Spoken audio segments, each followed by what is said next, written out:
Daí, portanto, que para Marx, o ponto central do seu pensamento é a capacidade, é a recuperação, vamos dizer assim, em termos novos, desse caráter social do trabalho. E isso só é possível se houver uma união, proletários do mundo unidos. Se os proletários forem capazes de dirigir a produção do seu negócio. A proposta de que isso seja feito através de uma economia planificada é do Lenin, não é do Marx. O Marx ele tem um programa que ele apresenta lá no Manifesto Comunista e que a gente pode sintetizar da seguinte maneira: os trabalhadores precisam se apropriar dos meios de produção e governar o seu próprio trabalho.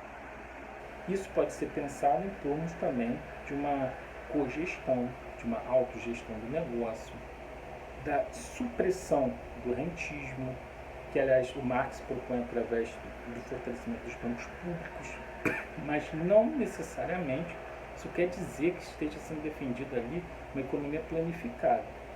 Esse é um primeiro ponto. Outro ponto que é importante a gente destacar aqui é o fetiche. Eu falei ali no vídeo inicial que o Marx pensa a mercadoria como substrato de todo o sistema capitalista. Isso porque o valor de troca no capitalismo ele se coloca no centro.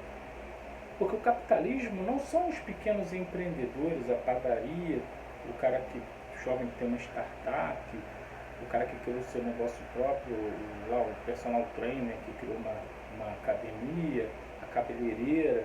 Não são esses pequenos negócios que formam o centro do capitalismo, mas sim a Smart Fit, o Google, o Facebook, a Werner Coifer. São as grandes corporações. E essas grandes corporações, elas são, de maneira resumida, bancárias. São grandes bancos que financiam unidades de negócio a partir daquelas que se apresentam mais rentáveis e se apropriam dos seus recursos, fazendo com que se criem barreiras à entrada e impossibilidades para o fomento desses negócios. De tal maneira que um determinado padrão de academia, por exemplo, na medida em que ele emerge, ele suprime todos os outros, porque ele consegue ter uma escala de produção que oferece aquele serviço a um preço baixo, de tal maneira que ele tem uma escala em que ele promove um serviço de qualidade por um preço baixo, de tal maneira que nenhum competidor pequeno consegue vencer. Esse substrato, ele vai ganhando força na medida em que essa bancarização aumenta. Essa bancarização aumentando vai fazendo com que os interesses rentistas, ou seja, a acumulação do capital em si mesmo, vá adquirindo cada vez mais o caráter de fetiche. Isso se dá quando o dinheiro deixa de ser percebido enquanto trabalho despendido para a produção daquela moeda. O dinheiro, enquanto reserva universal do valor, ele deixa de ser tão somente trabalho trocado por outro trabalho e passa a ser uma entidade, de certa maneira fantasmagórica, que existe por si mesmo, como se fosse uma unidade que traz o valor em si. Nessa medida, o dinheiro adquire um fetiche. E as próprias mercadorias, elas se convertem e elas perdem o seu caráter ontológico, não é epistemológico, professor Paulo, ontológico. Elas perdem o seu caráter ontológico na medida em que o produto do trabalho não é valorizado pelo trabalho despendido. Ou seja, aquele valor que é colocado ali, esse valor, ele acaba se descolando do trabalho, se descolando do seu valor de uso e se torna, de certa maneira, uma entidade com existência à parte. Uma entidade abstrata, descolada do real, ideológica, portanto. E essa entidade passa a ser percebida como a causa do valor. Então, retomando, se a gente compra um iPhone, como esse que eu estou usando para gravar esse vídeo, o preço do iPhone, a princípio, reflete o trabalho necessário para produzir o iPhone só. Nada diz sobre o seu valor de uso. No entanto, no capitalismo, o preço do iPhone ele se descola desse trabalho e passa a aparecer como se ele fosse a causa do valor, como se o dinheiro, essa moeda, tivesse algum tipo de poder que atraísse os usuários, e as campanhas de marketing enfocam isso, para comprar o iPhone pelo que ele representa em termos de valor de troca.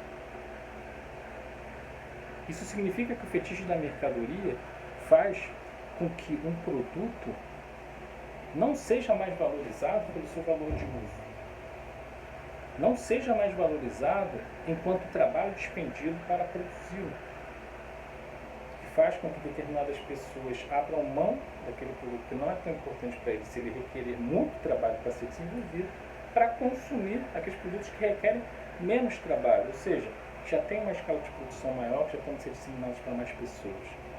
As pessoas consomem porque, ao consumir um iPhone, eu falo sobre o meu valor enquanto mercadoria. Então, há um descolamento da entidade do que essa coisa iPhone me traz como valor de uso e esse fetiche criado em torno do preço do iPhone. Esse fetiche, ele é uma ideologia, porque ele aparece como a causa do valor. E ele fomenta uma legião de fãs e de usuários que vão buscar o iPhone para mostrar que são capazes de adquirir um produto com esse valor, ou seja, que ele, enquanto mercadoria, é capaz de usufruir daquele iPhone. É uma mercadoria valiosa, capaz de ter acesso a um iPhone. O grande problema desse fetiche é exatamente o descolamento do seu valor de uso, que faz com que uma contradição apareça no capitalismo.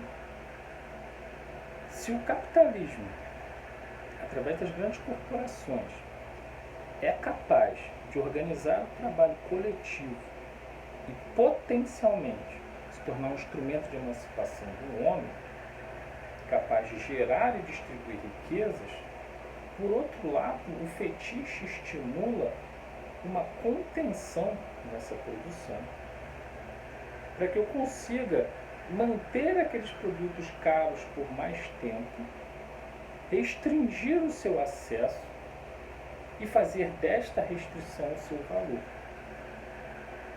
Então, se a gente volta lá para trás, a gente vai ver que a contradição não está na social-democracia ou na visão histórica, filosófica, marxista e no pensamento keynesiano. A contradição essencial está no fato de que a social-democracia europeia ela não é capaz de modificar a estrutura básica do capitalismo. Pelo contrário, ela é um produto dela. Não é o keynesianismo em si mesmo que corrobora para o desenvolvimento de uma civilização socialista ou não. O keynesianismo pode contribuir, e eu já falei que existem pensamentos econômicos que vão nessa direção, mas pode também não contribuir. Pode ser também parte do sistema. E aí existe a corrente neo-keynesianista, que é uma corrente econômica muito alinhada com a estrutura central do capitalismo, ou seja, com essa produção de mercadorias. E no mundo moderno, ao contrário do que se pensa, aquela famosa frase do Marx, os ricos ficam cada vez mais ricos e os pobres cada vez mais pobres, ela não deixou de ser válida, mas ela precisa ser avaliada em sua estrutura. Se a gente olha lá para a Noruega, a gente vai pensar assim, pô, aqui o capitalismo funciona, não tem tanta desigualdade, tem um Estado provedor, etc. Olha, eles nem produzem petróleo aqui, eles estão garantindo a qualidade de vida, eles deixaram de explorar o petróleo local e mesmo assim garantem uma qualidade de vida para toda a sua população. Olha só que maneiro.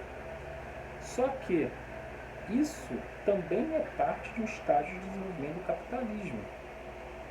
Ele é parte de um estágio de desenvolvimento em que a elite capitalista está nos países centrais e o desenvolvimento econômico desses países centrais se sustenta no subdesenvolvimento da periferia. O petróleo que não é produzido, que não é explorado lá na Noruega, é produzido, é explorado no Brasil. Para isso, dá um golpe aqui. O subdesenvolvimento e as indústrias nacionais que deixam de existir, que fecham as portas, fomentam a abertura de novas vagas nas economias centrais. O alto consumo do cidadão americano se baseia no déficit público que é financiado pelos países da periferia.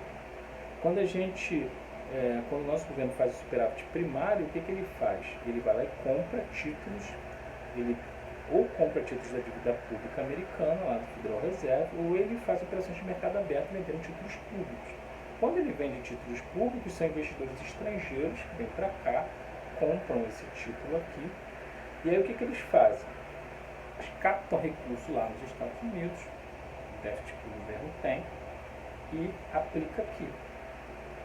Quando ele aplica esse recurso aqui no Brasil, comprando os nossos títulos e vendendo lá, o que está acontecendo? Ele está enxugando recursos, enxugando moeda aqui do Brasil, trocando isso por dólar e liberando isso lá nos Estados Unidos.